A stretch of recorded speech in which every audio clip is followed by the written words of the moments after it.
আজকে আমি তৈরি করে ফেলবো সবার পছন্দের শুটকি ভর্তা। সেটার জন্য লাগবে, আমি এখানে নিয়েছি 10টা শুকনো মরিচ, অনেক ঝাল, সেজন্য আমি 6টা বড় বড় শুটকি নিয়েছি। একটার পিছনে 2টা করে দিলে অনেক একদম পারফেক্ট পরিমাণ হয়।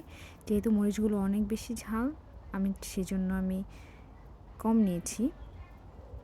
এখন আমি মরিচটা ব্লেন্ডার করে নিব, সেজন্য একটু পানি দিয়ে নিলাম। ব্লেন্ডার করছি সেটার জন্য কারণ আমি বাটতে খুবই কষ্ট হয়, পুরোটা মরিচ বাটতে সময়েরও দরকার হয়, আর মরিচ বাটা কিন্তু অনেক দক্ষতার কাজ।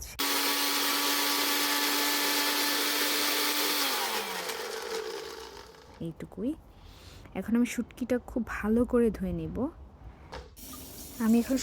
খুব ভালো করে ধুয়ে নিব। শুটকির ভিতরে যে পচনশীল যে অংশটা আছে, অর্থাৎ নাড়ি বুড়ি, সেটা আমি একদম খুলে ফেলে দিব।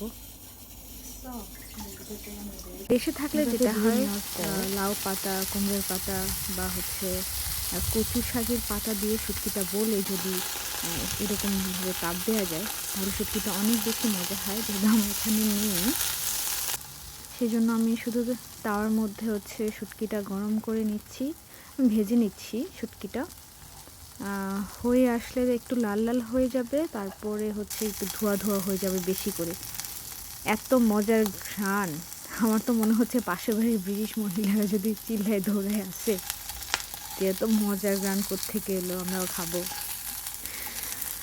যাই হোক, আমি সুন্দর করে, তেল দেওয়ার দরকার নেই যেহেতু আমার শুটকিটা খুবই ভালো ছিল, নিচে একদমই লাগে না। এরকম চামচ দিয়ে উঠিয়ে নিলে একটুও লাগবে না নিচে। আর ইচ্ছা করলে আপনার তেলও দিতে পারেন। আমি তেল দিইনি, শুটকিটা অনেক ভালো ছিল বলে। শুটকি থেকেই তেল তেল ভাব আছে। এখন আমি বড় যেই কাঁটাগুলো আছে এটা ফেলে দিব, তাহলে আর মুখে লাগবে না। ছোট কাঁটাগুলো বাটার সময় অনেকটা মিহি হয়ে যায়, আর সেজন্য ফেলতে হয় না। এই বড় কাঁটাগুলো জাস্ট আমি এখন ফেলে দিব এখান থেকে। সবগুলো কাঁটা আমি এইভাবে ফেলে দিচ্ছি। এখন আমি একটা পেঁয়াজ নিয়েছি। পেঁয়াজটা আমি একটু ভেজে নিব, কারণ আমি শুটকিটা কয়েকদিনের জন্য সংরক্ষণ করব রেফ্রিজারেটরে। সেটার জন্য আমি একটু ভেজে নিচ্ছি, তাহলে পেঁয়াজের যে কাঁচা গন্ধটা ওটা থাকবে না, ভালো লাগবে, নষ্ট হবে না। আমি এখন যে ব্লেন্ডার করেছিলাম মরিচটা, আমি এটা এখন পাটায় বাটবো।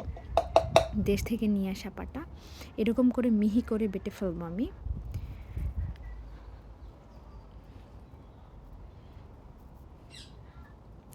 বাটছি, আমার অনেক ভালো লাগতেছে কতদিন পরে। এখন এই ভাজা শুটকিগুলো আমি একদম ভালো করে আমি বেটে মরিচের সাথে ব্লেন্ড করে নিব। আর এমনভাবে বাটবে যে কাঁটাগুলো একদম যেন মসৃণ হয়ে যায়, একদম একদম মসৃণ করে ফেলবো। এখন আমি ভাজা পেঁয়াজগুলো বেশি ভাজবো না, এই যে একটু দেখতেই পাচ্ছেন, এখন মিক্স করে নেব। এমনভাবে মিক্স করব যেন অনেক একটু থাকে, হালকা আস্ত থাকে, তাহলে খাবারের সময় মজা লাগে। পুরোটা বেটে নিলাম। এই হয়ে গেল আমার শুটকির ভর্তা। এটা একদম ফাইনাল। আমি এখন এগুলো উঠিয়ে নিব। এটা হচ্ছে আমার ফাইনাল রূপ। হয়ে গেল আমার শুটকি ভর্তা। Ten ten.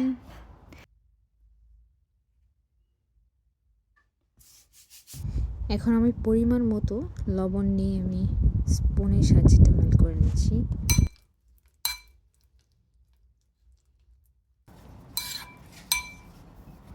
এখন আমি গরম গরম ভাতের সাথে পরিবেশন করব। এখনই রান্না করলাম ভাত, আজকে পুরো বাঙালিয়ানা। এই হয়ে গেল আমার মজাদার খাবার, শুটকির ভর্তা।